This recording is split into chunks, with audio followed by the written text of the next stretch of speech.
Hello, this is Brian. Today is a cool and very brisk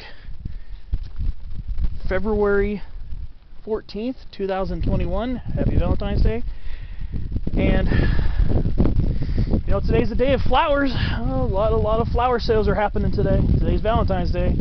So why not use that tagline to introduce a spotlight on Shrubs video, a flowering plant here in the Santa Ana Mountains. I want to introduce Southern California Hillside Gooseberry.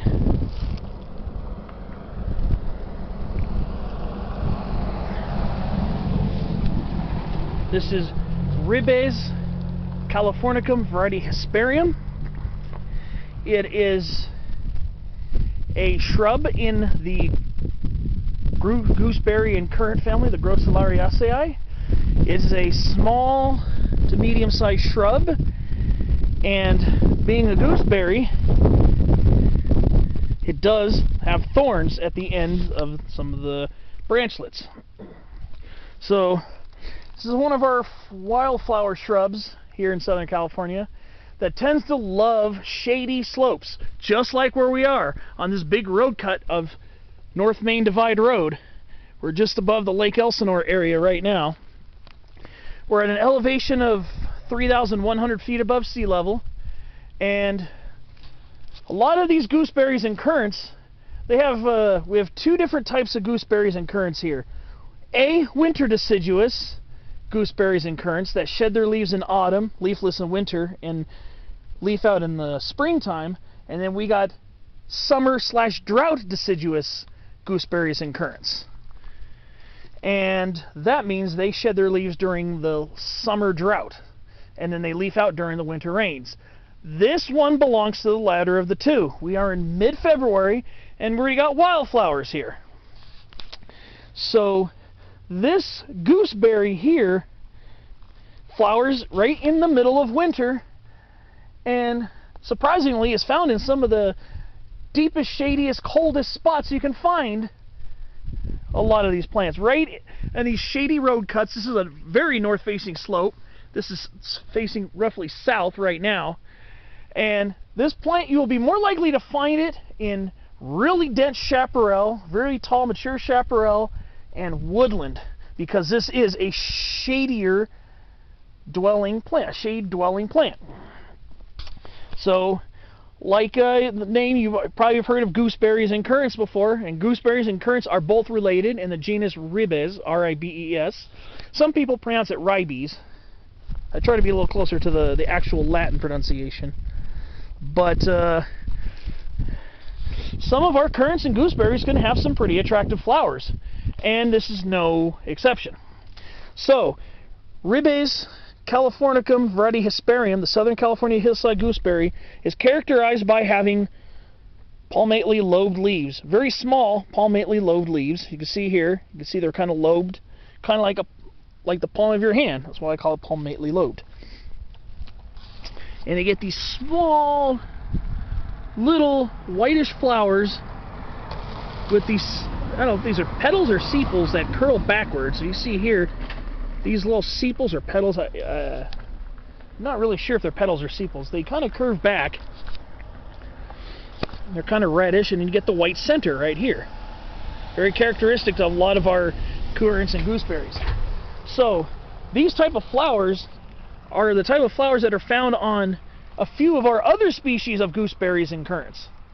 For instance, you got Sierra gooseberry, which is also found in the Santa Anas, but mostly towards the highest elevations around Santiago Majestica Peak, because it's primarily a higher elevation shrub, and found a lot more in our wetter mountain ranges like the San Bernardinos, the San Gabriels, the San Jacintos, and are often found in the understory of coniferous forests under pines and firs and incense cedars.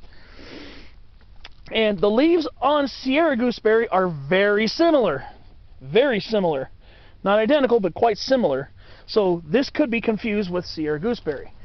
And there's another type of gooseberry called bitter gooseberry, Ribes amarum, which also has very similar flowers. So Sierra, Southern California Hillside, and bitter gooseberry all have very similar flowers to this.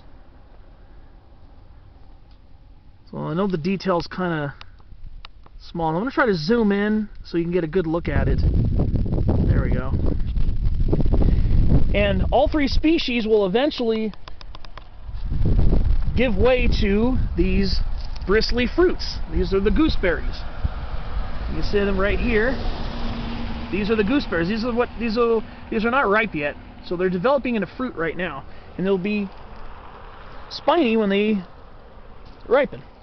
So how do you tell Sierra, bitter, and Southern California Hillside Gooseberry apart, since they are very similar species?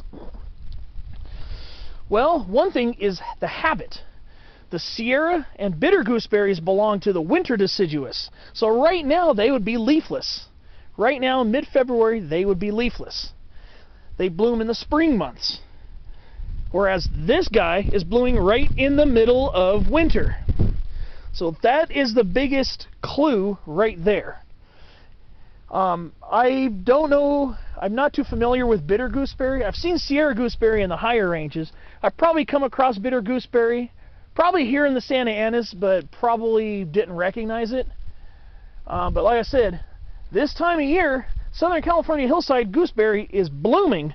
It's in full force. It's in full action mode right now. However, the other two are in their winter dormancy period, because this one is drought in summer deciduous. So, again, a really good place. Really good places, again, are in these shady areas. Like I said, we're on North Main Divide Road here in the Santa Ana mountain range, and you can find them in these little woodlands and chaparral glades, and you can find them in the forest. One place I know you will find Southern California Hillside Gooseberry is along Maple Springs Truck Trail. You'll find some spots of it along there as you're heading up from Silverado Canyon up towards Main Divide along Maple Springs Truck Trail. You'll find specimens of this along there too. The last time I hiked Maple Springs Truck Trail was back in January of 2019. Was it? No, it was February of 2019. But I've seen this plant in bloom in January along, again, Maple Springs Truck Trail when I hiked up from Silverado Canyon. So Maple Springs Truck Trail is a very good place to see this. I don't see it very often because most of the places I hunt here in the Santa Ana Mountains are mostly in the chaparral and sometimes oak woodlands, and I haven't come across this one a super crazy amount of times. So again, the edibility, gooseberries and currants. Some gooseberries and currants are edible, but I haven't read anything stating that this is edible. It might be, but again, you don't want to take chances until you're fully knowledgeable about the plant before trying to eat any of the fruit. But then again, here you go. The beautiful Southern California Hillside Gooseberry. Ribes californicum variety hesperium. This variety is called the Southern California Hillside Gooseberry. Looks like this one's been around for a while because I see some older stems in here. This one probably recovered very quickly from the 2018 Holy Fire, which burned through this area, as evidenced by all these. So these plants are probably capable of resprouting after fire. So that's another thing about these plants, is quite adaptable to especially areas that receive fire weather very often, and sometimes it turns into actual wildfires. So this is it, the beautiful Southern California Hillside Gooseberry. Come to the Santa Ana Mountains and check it out. Again, summer and drought deciduous. Flowers very similar to a lot of our other gooseberries like Sierra and bitter gooseberry, with their curved back petals. Or sepals. I think they're sepals.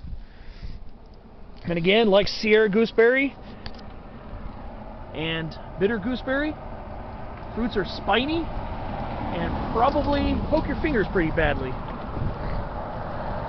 And again, like the other gooseberries, they like shadier, wooded areas around springs and seeps. So then this is no exception. So again, Ribes, Californicum, variety hesperium. And this was a spotlight on shrubs. I hope you enjoyed it and found this useful in helping identify some of our local flora here in Southern California. Please stay tuned for the next episode. And thanks for watching. Come out and check out this beautiful shrub. It's a real treat to find while you're hiking in the middle of the dead winter season.